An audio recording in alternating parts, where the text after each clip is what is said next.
Esta é mais uma aula de redação daquelas importantíssimas, mas toda aula de redação é importante. Toda aula de redação é muito importante.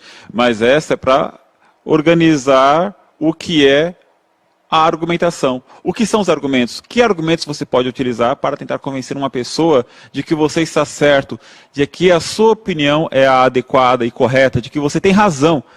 Cara, essa é das habilidades mais importantes no mundo, porque vamos supor que você, sei lá, tenha um celular quebrado e, vamos supor, melhor, você comprou o celular e ele está quebrado assim que você abre a caixinha. Você tem que voltar na loja e convencer o vendedor, o dono da loja, o gerente, o produtor, né, a fábrica de que veio quebrado. E quais argumentos são válidos na hora de você convencer o vendedor de que você já recebeu o produto com defeituoso? Então, né, no dia a dia a gente tenta organizar, é quase que instintivo isso. Você pega e fala, eu nem abri a caixa, sei lá, tá na garantia, esse tipo de coisa.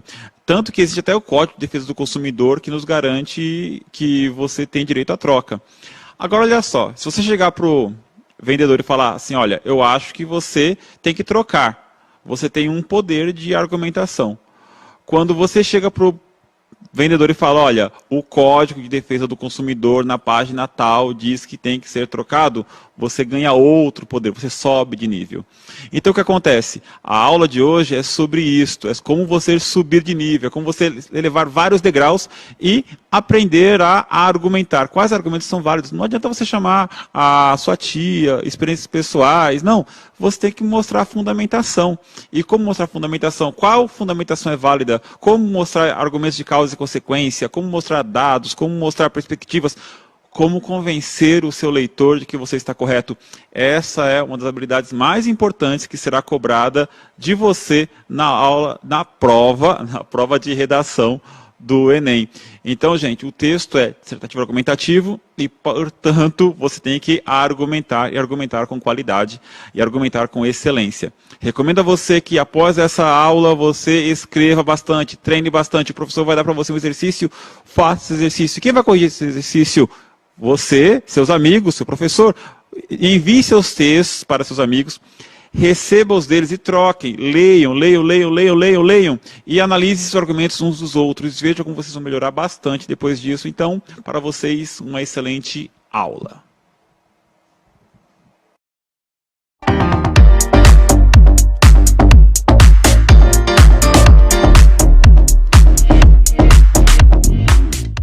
Olá, eu sou a Cláudia, sou professora aqui do SEB.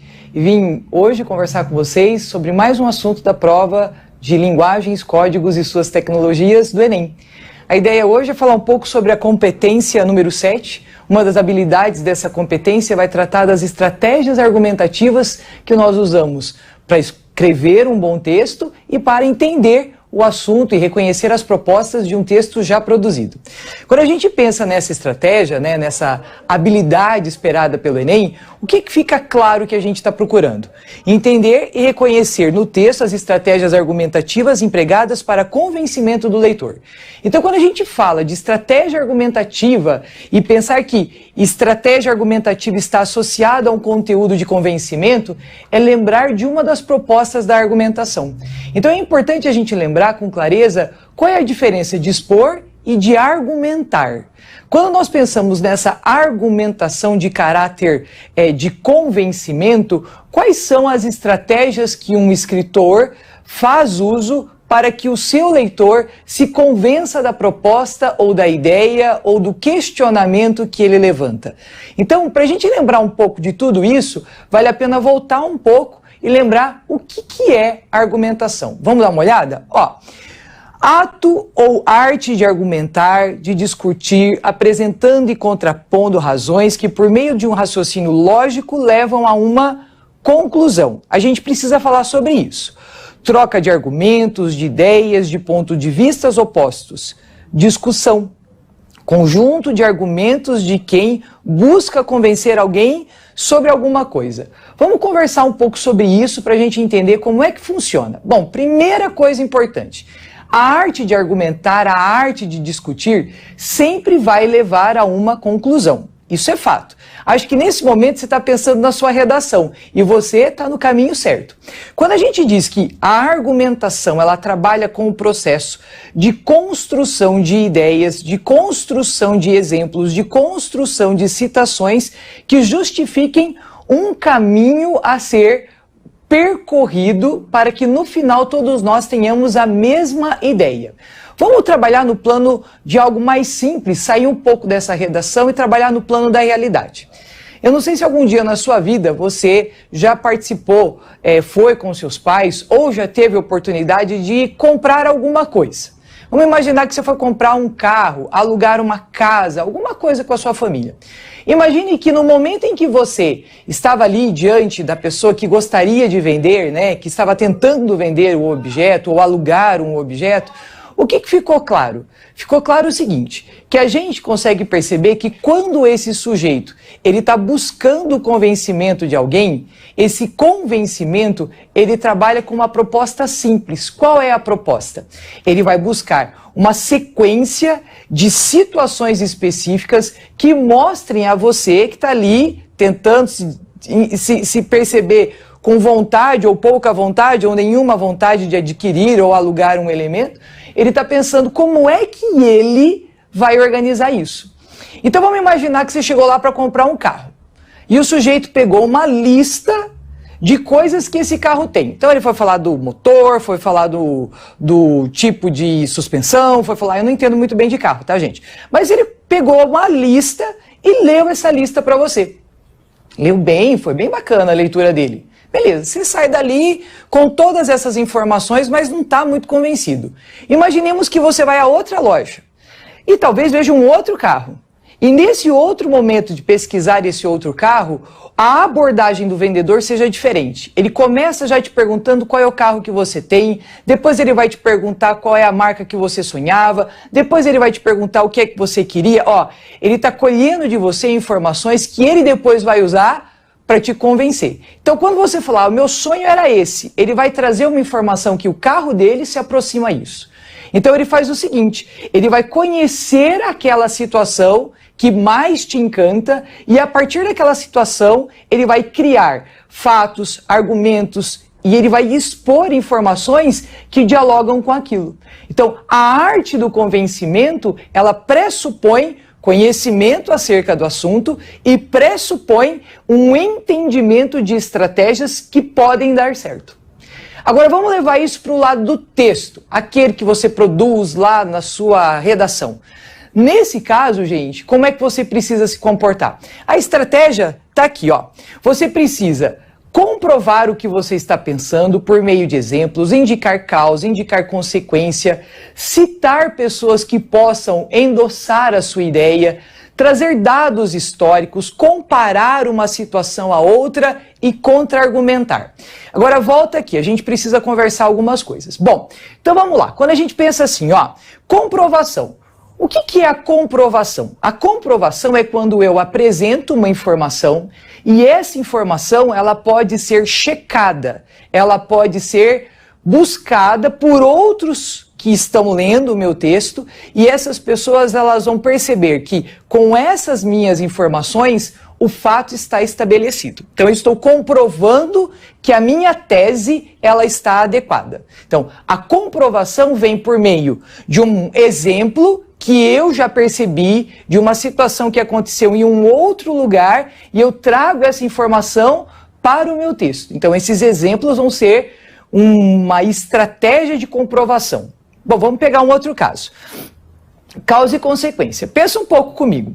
Quando a gente fala de causa e consequência, a gente está trabalhando com uma condição quase cronológica. A causa, ela motiva o fato e a consequência, ela é posposta ao fato. Então vamos imaginar que eu queira falar a respeito de um acidente ou a respeito de um processo que está sendo divulgado pela mídia. Ok, então o que eu preciso? Eu preciso entender que antes do fato acontecer, algo mobilizou esse fato. Então eu volto no tempo e trago esses movimentos que geraram o fato. Isso é causa. Estou indicando o porquê dessa situação. A consequência ela é disparada depois do fato ocorrido. Então, quando eu penso, aconteceu um determinado fato, e a partir deste fato, outras situações foram geradas. Elas são consequências do processo, beleza?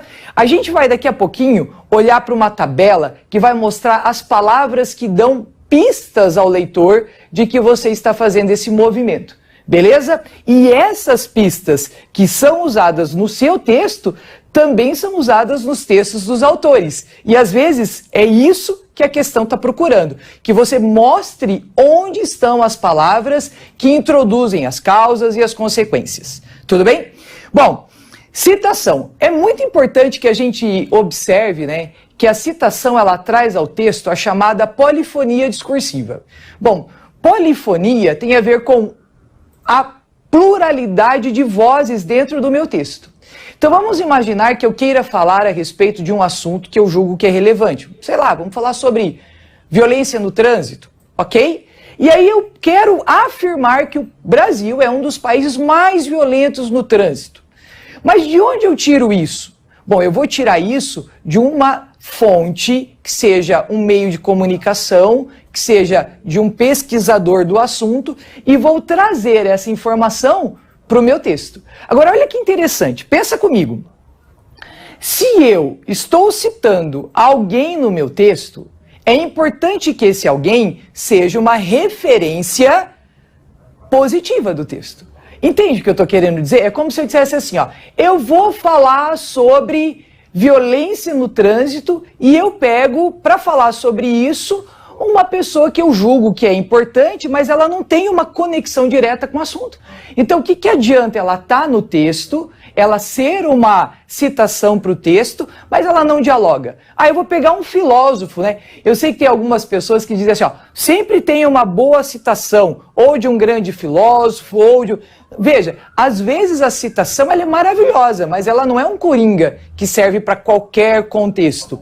Então é importante você pensar assim, as citações, elas precisam dialogar com o processo, elas precisam fazer sentido. E aqueles que estão sendo citados precisam, se a pessoa quiser descobrir se é verdade ou não, elas precisam checar essa informação. Então é importante. Se é um pensador que todo mundo conhece, ok. Se é um pensador que você tem aí na sua referência, diga quem é esse pensador, diga onde está essa informação que você colheu, tá certo? É muito importante isso. Bom, os dados históricos, eles vão trazer para a gente uma informação que está atrelada a condições históricas que geraram fatos do presente. Então, a maioria de vocês já deve ter vontade de ter colocado numa redação a Revolução Industrial, a Revolução Francesa. Veja, quando a gente parte para essa situação, nós estamos tentando comprovar pela nossa lógica argumentativa, de que existe uma condição cronológica que gera mudanças sociais.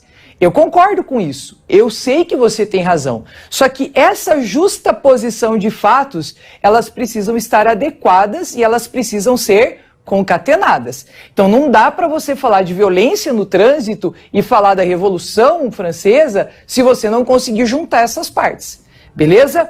Tem também expressões que nós usamos para fazer esse movimento cronológico e histórico que são bem importantes. Espere que a tabelinha daqui a pouco apareça e você vai entender o que eu estou falando. Bom, comparação.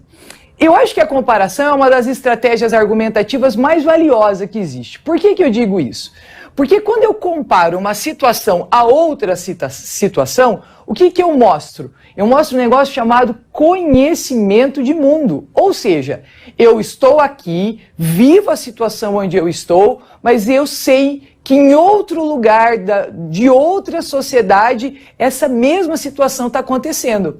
Então eu vou lá, me interesso pelo outro, leio o que o outro está vivendo e trago para dentro do meu universo, do meu texto, uma análise comparativa. Veja, se eu digo a vocês assim, ó, nós estamos falando sobre violência no trânsito. Aí eu digo assim, bom, o Canadá, um país que apresenta uma taxa de violência no trânsito muito menor que a do Brasil, traz em sua condição de instrução dos seus motoristas, tais e tais e tais comportamentos.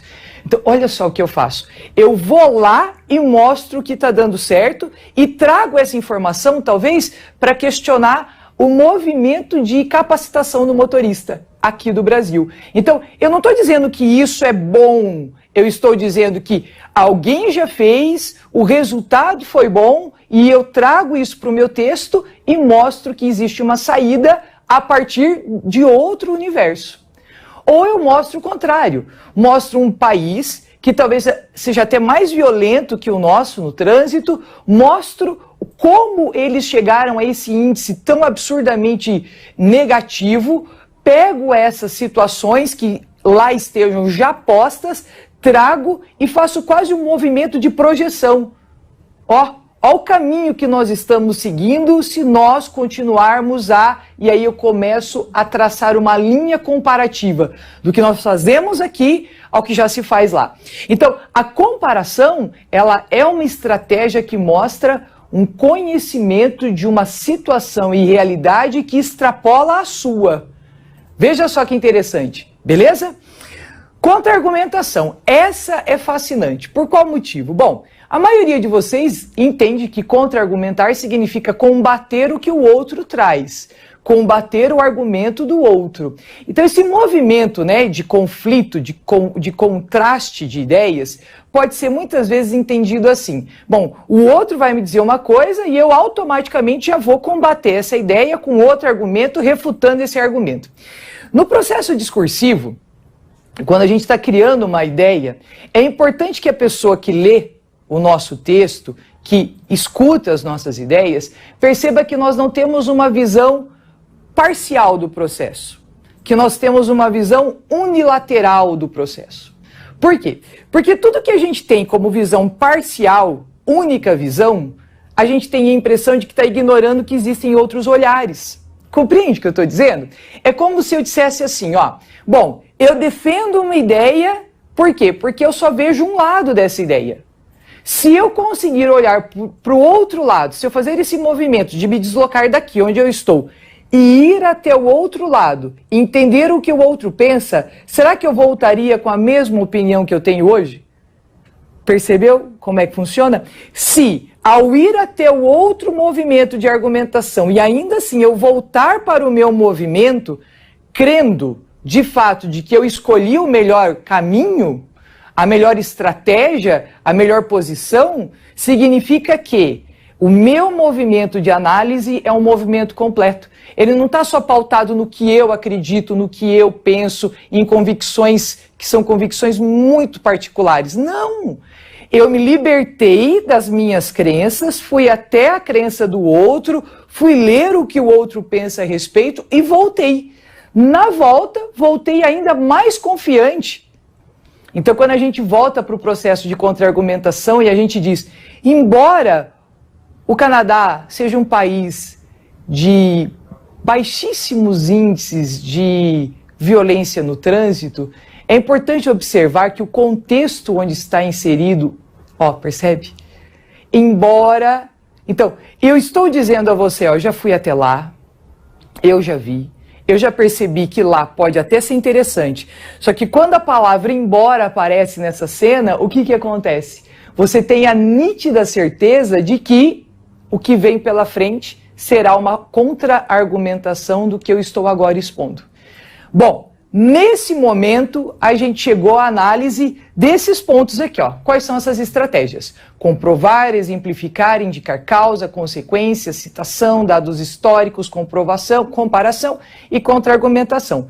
Mas quais são as palavras que introduzem essas informações? Bom, aí, minha gente, você vai encontrar aqui, ó, para indicar causa, para comparar, para explicar, para contrapor e para aludir a um fato histórico.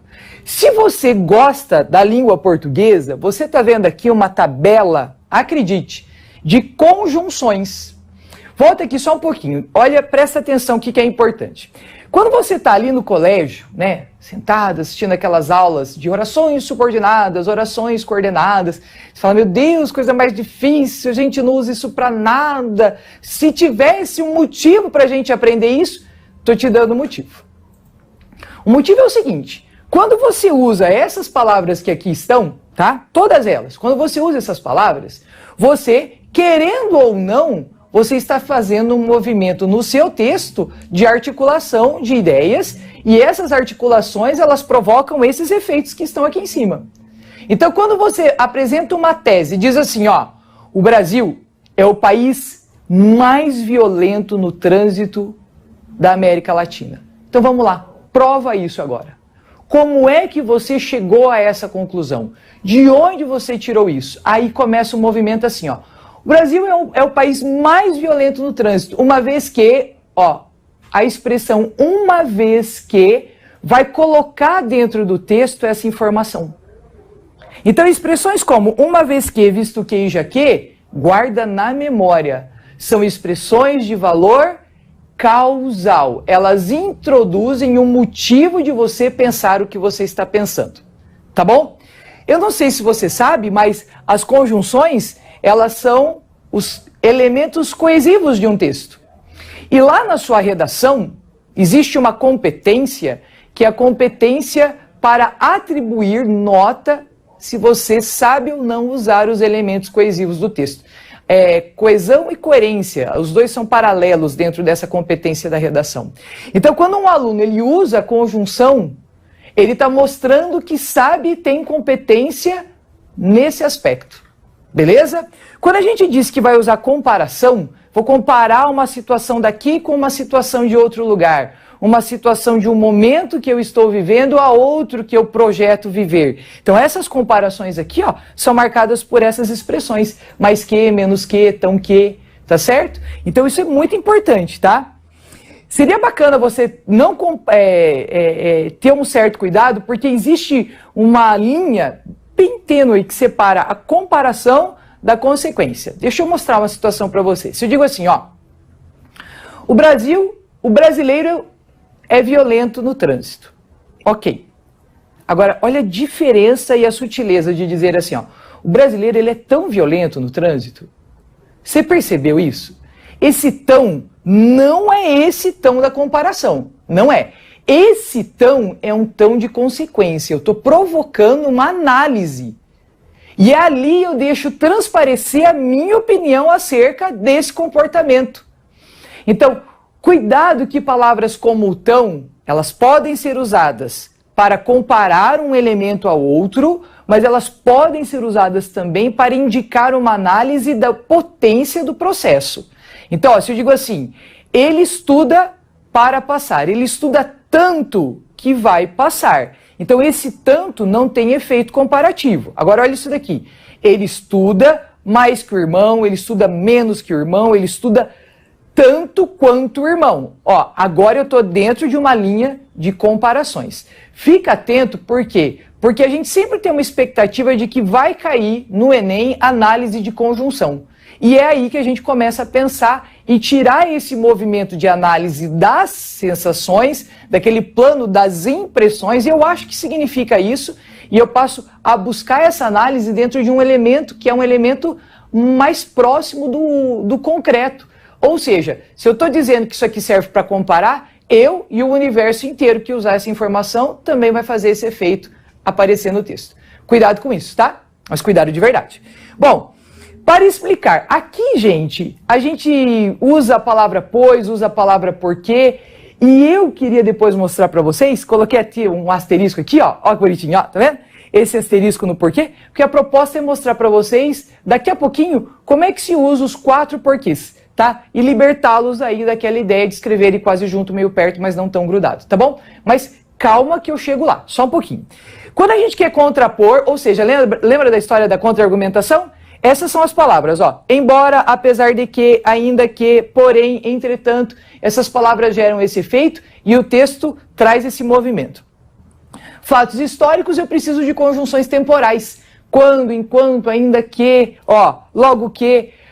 Agora, o mais legal é pensar assim, Quando eu uso a palavra temporal, eu preciso perceber uma coisa, tá? Veja só, as expressões temporais, elas marcam um movimento cronológico. Então eu preciso entender que esse movimento cronológico, ele precisa se ajustar àquilo que eu estou provocando como análise, a conclusão do processo, tá certo? Então é importante que esse movimento, ele em algum momento se concatene à sua tese. Então ele não pode ser simplesmente um movimento histórico, ele tem que ser um movimento histórico que vá gerar o efeito de análise, certo? Você deve lembrar que lá no Enem existe aquela estratégia que pede que você apresente uma proposta, né, de interferência, que você possa agir em relação à ao seu contexto social e tal. Nessa proposta, né, de apresentar-se enquanto um sujeito autônomo, a gente também usa as conjunções para que, a fim de que, e elas mostram quais são as propostas de intervenção que você gostaria de apresentar aí como solução para um movimento que você está percebendo que existe problema, e essas conjunções fazem esses movimentos de indicar procedimentos que geram uma finalidade que dê certo para todos. Então, se você quer uma dica minha, né, e eu não sou aí a professora de redação de vocês, mas como professora de português, que é uma dica para conseguir construir uma redação com uma estratégia argumentativa menos prolixa. Sabe o que eu quero dizer com prolixo, né? Menos repetitivo. A grande ideia é a seguinte, ó, quer treinar? Pega lá uma tabela de conjunção, você deve ter isso no seu material, você deve ter isso. Pegue essa tabela de conjunção, coloque aqui ó, do seu lado. Vou escrever uma redação. Olhe, eu estou usando as conjunções que eu preciso usar para garantir uma determinada nota? Usei muito pouco, Cláudia. De tudo isso que você falou, eu acho que eu uso só o quando. Então faz o seguinte, olhe para o seu texto, perceba que o seu texto está fazendo um movimento repetitivo de estratégia de apresentação de dados, de fatos. O que você pode fazer? Tenta colocar essas palavras no seu texto. Você vai perceber que a presença delas no texto vai fazer com que você crie esses movimentos. É natural isso acontecer. Belezinha? Bom, agora, cumprindo a minha promessa, ó, vou falar do porquê. No final da minha explicação, eu espero, de verdade, que você entenda por que esse porquê aqui tem acento. Será que você sabe por que ele tem acento? Vamos pensar a respeito. Bom, entenda uma coisa, no português a gente tem esses 4 tipos de porquê. É tão interessante que geralmente nesse momento alguém diz assim, nossa senhora, Cláudia, podia unificar, né? Deixa tudo um só, gente, ninguém aguenta, ninguém sabe usar, que absurdo isso aí, Cláudia. Presta atenção. Na verdade, os 4 porquês que você está vendo aqui, eles estão comprometidos com situações diferentes. Ó, esse primeiro porquê aqui, eu tenho certeza que alguém pensa assim, esse aqui, Cláudia, é o seguinte, começo de pergunta. Esse aqui, Cláudia, ó, fim de pergunta. Esse aqui, ó, Cláudia, no meio. No meio do quê, né? O importante é ser no meio. Esse aqui, Cláudia, eu evito usar porque eu não sei. Calma, presta atenção. Volta aqui comigo. Ó, esse aqui, começo de pergunta, não necessariamente. Não existe essa condição geográfica. Esse aqui, a gente usa como? Dá uma olhada. Olha agora para minha mão. Ó, percebe que esse porquê aqui, ele poderá ser acompanhado da palavra motivo. Quando eu digo acompanhado, significa assim, ó, a grosso modo, você consegue colocar ele do lado. Mas às vezes não está escrito, né, Cláudia? Por isso que eu digo, você consegue colocá-lo ao lado, certo? Se cabe a palavra motivo do lado desse porquê, excelente. Quer ver por que eu digo excelente? Significa que você vai ter que escrevê-lo separado e sem acento. Ó, exemplo. Por que você chegou tarde? Por que motivo você chegou tarde? Quer ver um outro? Sei porque ele faltou. Olha isso. Sei porque motivo ele faltou.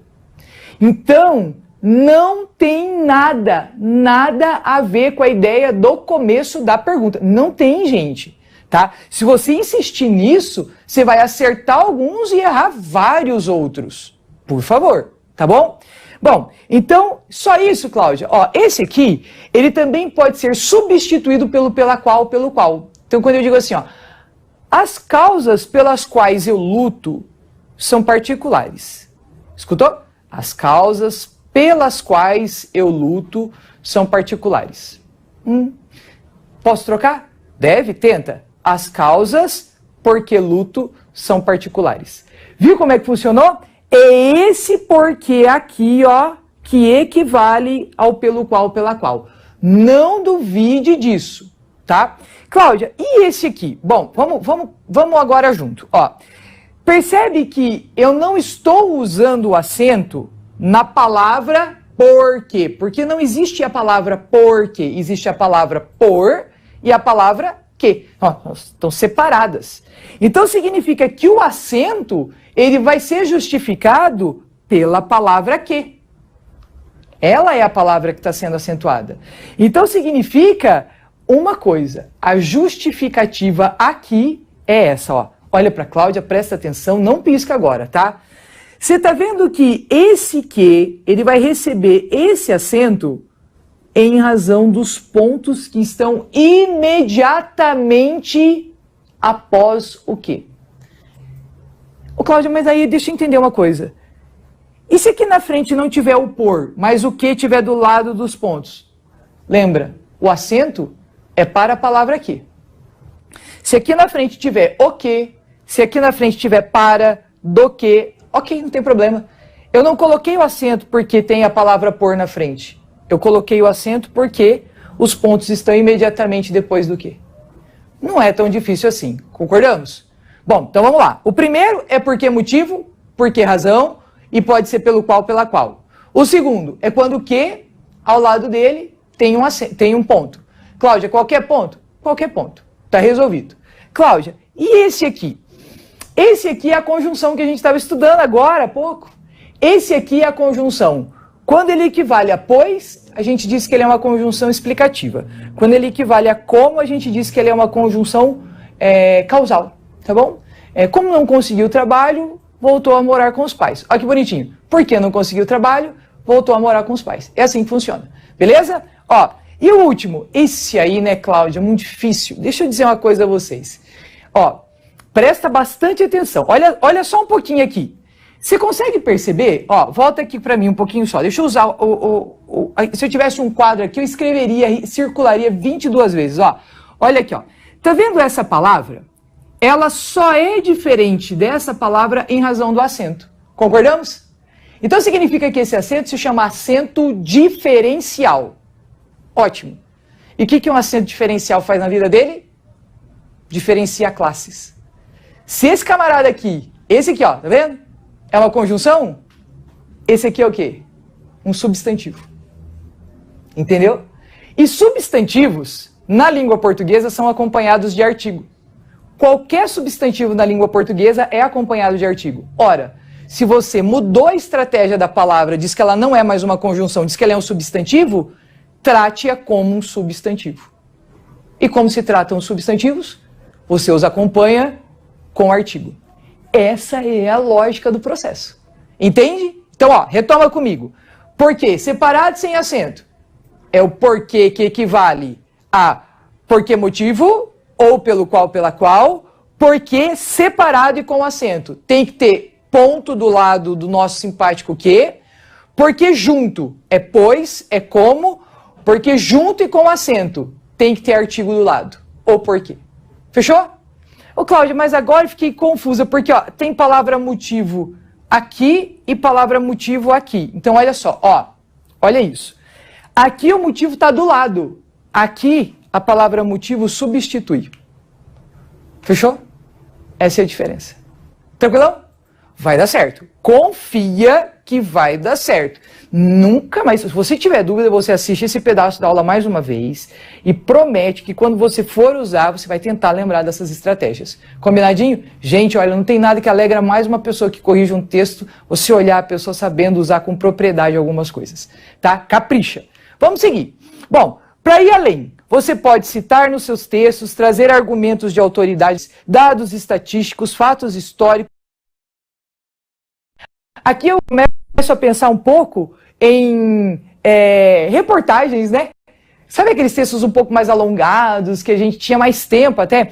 E aí eu queria combinar com vocês o seguinte, quando você for buscar dados estatísticos, não caia naquela vontade que alguns de vocês têm de criar um dado estatístico porque acha que ninguém vai pesquisar se é verdade ou não. Esquece isso. Não seja essa pessoa estranha no mundo. Cláudia, eu sei que tem um dado que fala que sei lá quantas pessoas morrem por dia em acidentes de trânsito, mas eu não sei se é 1.000, 2.000. Então você diz assim, ó, um número expressivo de mortes acontece por dia no trânsito. Pronto, um número expressivo já dá a impressão de que é bastante gente. Não mente. 928 pessoas morreram. Não mente. Não mente por quê? Porque isso mostra que você não está usando argumentos conhecidos por você. Você está criando estratégias de argumento que podem ser perigosas, inclusive para o seu texto. Beleza? É igual fatos históricos. Não vai criar um fato, um ano, uma data. Não sei exatamente que ano foi, Cláudia. Ideia aproximada. Na década de 30, na década de 40, no século passado, no começo do século, perto do final do século. Não se comprometa com a idade de alguém que você não sabe qual é. Entende? Tenha cuidado com isso. A gente, na redação, não quer usar a sua redação para dados. A gente quer que você use os dados para mostrar que você está sabendo o que você está falando. Entende? Bom, daqui, o que mais eu queria combinar com vocês? Bom, daqui, minha gente, eu acho que está tudo certo. Testemunho, a gente encontra muito... eu sei que você está pensando em situações religiosas, mas eu acho que o testemunho dentro da redação, ele se compromete muito com a ideia de você trazer alguém que tenha visto a cena, que tenha vivido o processo e que conte como foi o processo ali, em loco, tá certo? E isso aparece muito na questão do jornal, né, da reportagem. Então, você vai lá, pega a pessoa que viu o que aconteceu, coloca ela aqui do teu lado e pergunta para ela, ó, o que aconteceu? E deixa ela relatar o processo. Independente se você gostou ou não do que ela falou, foi ela que viu o processo. Entende? Aí não tem muito o que fazer. Você vai ter que aceitar que isso é uma realidade. Tá bom? Beleza? Tá na hora da gente começar a resolver exercício. Vamos lá? Olha só.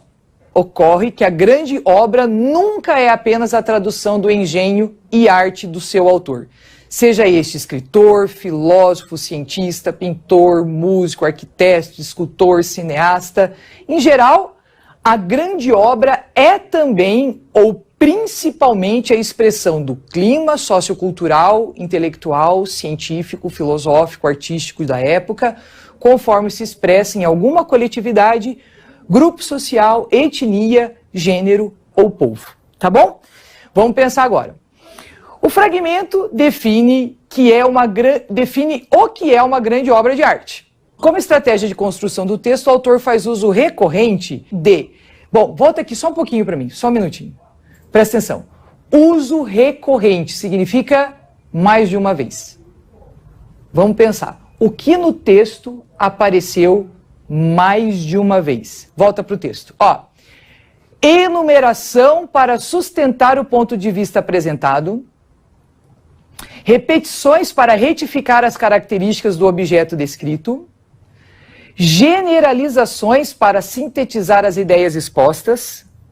Adjetivação para descrever a obra caracterizada, sinonímias para retomar as características da atividade autoral. Volto para o texto, ele está falando disso aqui, ó.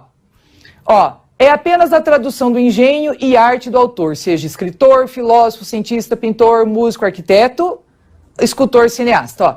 Essa sequência, repara, ó, ele usou aqui uma sequência de palavras, logo abaixo, ó, a grande obra também é, ó, expressão do clima sociocultural, intelectual, científico, filosófico, artístico, alguma coletividade do grupo social, etnia, gênero ou povo. Você percebeu o que aconteceu? Ó, o que acontece? Você tem como uso recorrente uma sequência de palavras ali paralelamente apresentadas. Então, ó, onde eu encontro isso? Em enumeração para sustentar ponto de vista, repetições para retificar, generalizações para sintetizar, adjetivações para descrever, sinonímias. Cláudia, eu acho que é a A. Então você acertou. Agora você vai prestar atenção, volta aqui para mim só um pouquinho para eu te mostrar uma coisa. Essa questão, ela traz um universo, um repertório muito importante. Porque assim, por mais que você tenha entendido o texto, a questão ela não quer apenas que você seja competente para ter entendido o texto. Olha isso. Ela busca que o leitor da questão saiba o que significa algumas palavras ali pré-selecionadas. Então, por exemplo, ó que bonitinho. Quando ele usa repetições para retificar, retificar é corrigir. Ele não corrigiu nada. Percebe? Ó, generalização para sintetizar as ideias. Ué, peraí. Então ele usou, tudo que ele usou ali naquela sequência de palavrinhas eram palavras de sentido amplo para... Não. Ele foi deixando cada vez mais específico, você percebeu? Ó, adjetivações. Deixa eu só voltar aqui para o texto, ó. Você não tem aqui, ó, nessa primeira sequência, autor, escritor, filósofo, cientista, pintor, músico. Veja só. Isso aqui são substantivos, não são adjetivos, tá? E sinonímias são palavras de igual valor. Sinônimos são palavras permutáveis, tá certo? Eu não tenho aqui palavras que são sinônimos, eu tenho palavras que são análogas, são associáveis. Beleza? Olha a competência que essa questão espera de vocês. Leitura e interpretação do texto, ter um bom repertório e conseguir, por meio desse repertório, filtrar o que era importante. Ok? Boa questão. Vamos fazer a próxima. Ó, então você tem uma imagem, espero que você consiga ver aí essa imagem com bastante clareza, e diz assim, ó. Cascas de ossos, restos de comida, pó de café e chá, galhos e podas, você põe aqui, ó, no cesto de úmido. Já latas, papéis, plástico, vidro, você coloca aqui no cesto de coisas secas. Aí você tem a imagem de um tecido, uma tesoura, uma fita métrica, uma agulha, né, transpassando o tecido e uma garrafa PET. Plástico velho pode virar tecido novo. Garrafa PET tem valor líquido e certo. Reciclada vira tecido, madeira, sintética ou plástico novo de novo. Separar o lixo facilita o trabalho dos catadores e aumenta o material aproveitado, principalmente se você limpar as embalagens por dentro, retirando toda a sujeira antes de descartá-las. Mude de atitude. Assim você ajuda a gerar renda para quem precisa e poupa recursos naturais. Separe o lixo e acerte na lata. Vamos lá? Ó, nessa campanha, a principal estratégia para convencer o leitor a fazer a reciclagem do lixo é a utilização da linguagem não verbal. Ah, nós vamos voltar. Não verbal. Do que ele está falando? Ele está falando dessa imagem aqui, ó. Então, foco na imagem. O tecido, a tesoura, a fita e a garrafa. Volta. Ó, da linguagem não verbal como argumento para reaproveitar o material, facilidade na separação do lixo, melhoria na condição do catador, preservação de recursos naturais, geração de renda para o trabalhador. Peraí, a imagem ela mostra o quê? Que a garrafa vira tecido. É isso. Então, a resposta é reaproveitamento do material. Ok? Belezinha? E a gente vai para a última agora. Brasil, o país dos 100 milhões de raios. Dos 3,15 bilhões de raios que golpeiam a Terra e seus habitantes durante um ano, 100 milhões deles vêm desabar em terras brasileiras. O número divulgado no ano passado por uma equipe de cientistas do Instituto Nacional de Pesquisas Espaciais, o INPE, em São José dos Campos, São Paulo, não é superado por nenhum outro país. E ficou bem acima das estimativas que davam conta de 30 milhões ao ano. Olha isso, gente. Agora sabemos com segurança, em quantidade de relâmpagos, ninguém segura esse país. Excelente saber disso. Seguimos. Diversos expedientes argumentativos são empregados nos textos para sustentar as ideias apresentadas. Nesse texto, a citação de um instituto especializado é uma estratégia para... vamos pensar. Quando ele cita lá, o INPE, é para testar a necessidade de ações de prevenção de danos causados por raios. Não. É uma estratégia para apresentar as estimativas de incidência de raios em terras brasileiras. Não. É uma estratégia para promover a discussão sobre as consequências das descargas de raios. Não. É para conferir a credibilidade aos resultados de uma investigação sobre raios. É para comparar o número de raios incidentes no Brasil e no mundo. Peraí, se eu estou usando o argumento de autoridade, estou citando um instituto para segurar o que eu estou propondo, isso eu faço para quê? Resposta: conferir credibilidade. Percebeu? Dialoga, não dialoga? Deu certinho, né?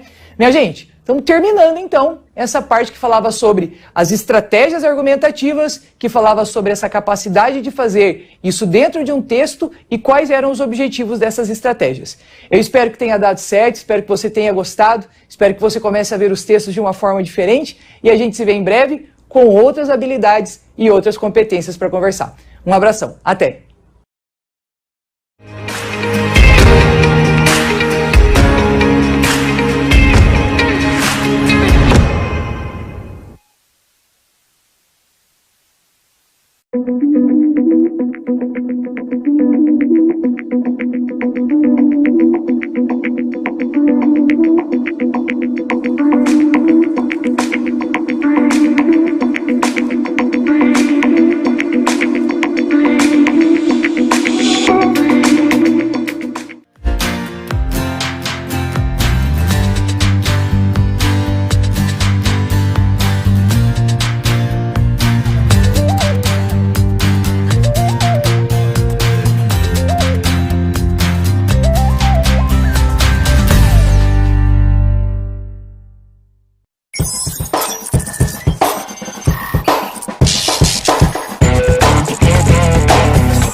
Escola Estadual Dr. José Emílio de Faria, em Jaci. E vim contar para vocês o que é essa festa de aniversário virtual.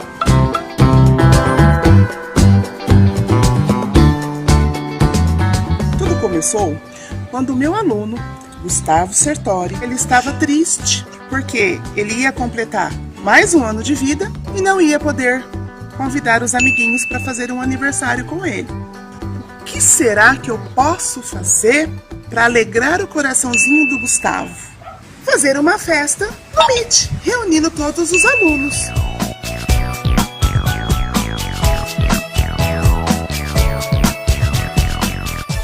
Foi muito bom ter uma festa virtual nesse momento de quarentena, onde ninguém pode sair de casa. E é interessante quando as pessoas se lembram de você, mesmo não podendo te ver.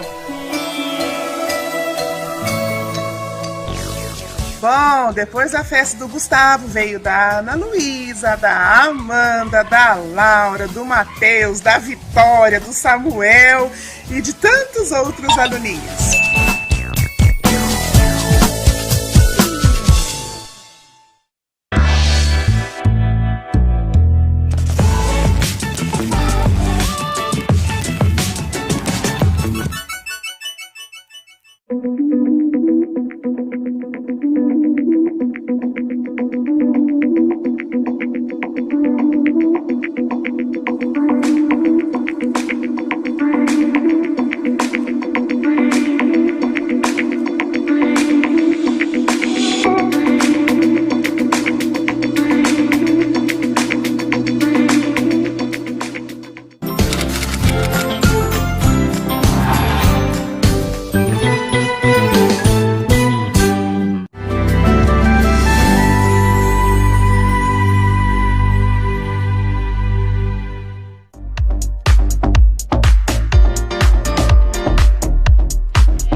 Olá, aluno do ensino médio, seja bem-vindo a mais uma aula de matemática, mas hoje é matemática no Enem. Eu sou a professora Roberta, aqui do Centro de Mídias, e hoje vocês vão ter uma aula com o professor Daniel, isso mesmo. Vocês vão ter uma aula sobre porcentagem, essa aula é a aula número 3. Então ele já deu porcentagem 1, porcentagem 2 e essa é a número 3. Então eu vou dar aqui uma breve introdução sobre o assunto para vocês depois acompanharem a aula, tá bom? Mas não esqueça, a aula de matemática tem que separar o que aí?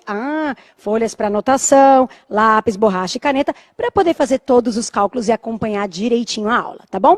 Vamos rever um pouquinho o assunto de porcentagem, só para poder entrar aí na cabeça e começar e conseguir acompanhar a aula? Então vamos lá, ó. Quando a gente fala em porcentagem, a gente tem que lembrar que o símbolo de porcentagem é essa barra com um zero em cima e um zero embaixo. Deixa eu mudar aqui. Calma, vamos lá, canetinha não foi. Então, o zero em cima e o zero embaixo. Então, quando a gente tem a porcentagem, se é P%, a gente vai ter P por cento, por 100. Então, é o valor sobre 100. Lembraram disso? Ah, então quando é 5%, é 5 sobre 100? Se fosse 13%, 13 sobre 100? E assim por diante? É. E nessa aula a gente vai usar no formato de decimal. Então, vou dividir os 5 por 100 e encontro lá 0,05. Lembrando que 2 zeros significam 2 casas decimais. Vai andar, vírgula aí, 2 casas para a esquerda. Então, se eu falar aí em 44%, eu vou ter 0,44. Se eu falar em 98%, eu vou ter 0,98. Tudo bem? Tranquilo até aqui? Bom, o que mais vai ter nessa aula? Ele vai falar bastante de juros, mas antes disso ele vai falar um pouquinho sobre aumento e desconto. Então, aumento de uma porcentagem e desconto de uma porcentagem. Se você viu a aula 2, você vai falar, ah, já vi isso, legal, é uma continuação. Se você não viu, também não tem problema, vamos lá. Quando a gente fala em um aumento, a gente vai ter um valor inicial e a gente vai ter uma porcentagem para calcular esse aumento. Um aumento de tantos por cento. Então, a gente vai pegar esse valor inicial e vai multiplicar por 1 mais o P. Esse P é a porcentagem do aumento. E isso vai ser o meu valor final. Vamos entender isso com um número que fica mais visível, né? Se a gente tiver aí um aumento de 5%, quer dizer que você vai pegar o seu valor inicial e vai multiplicar por 1 mais 0,05. Aí você fala, professora, da onde você tirou 0,05? Lembra de 5% lá do começo? Ah, então fica 1,05 por causa do 5%. É isso mesmo. Então a gente soma aqui e vira 1,05. Ah, então se o meu aumento for de 15%, vai dar 1 mais 0,15, ou seja, 1,15? Ah, se for de 30%, vai dar 1 mais 0,30, 1,30 ou 1,3? É isso mesmo, tudo bem? Falou em aumento, você está somando. Então, por isso que aqui era uma conta de mais. Mas e desconto? É a mesma coisa? É bem parecido, ó. O desconto é conta de menos. Então, se a gente quiser um desconto, a gente vai ter o valor inicial multiplicado por 1 menos a porcentagem. E aí a gente encontra o valor final. Então, um exemplo aqui, ó. Desconto de 5%. Então, é o valor inicial que vai multiplicar 1 menos a porcentagem, que é o 5%. Quem é o 5%? 5 sobre 100, 0,05. E aí eu vou fazer 1 menos 0,05, que dá 0,95. Poderia pensar também de cabeça, ó. Se a gente quer um desconto de 5%, 100% menos 5% dá 95. Então eu transformo ele lá, fica 0,95. Então falou em aumento, você soma. Falou em desconto, você vai subtrair. E sempre vai ser 1 mais a porcentagem, quando é aumento, 1 menos a porcentagem, quando é desconto. E esse valor multiplica pelo valor inicial, que você descobre o valor final. Tudo bem? Preparados para a aula? Então, vamos lá, vamos se dedicar para essa aula. Pega todo o material se não pegou ainda. Boa sorte, bons estudos e bom final de semana. Tchau, tchau!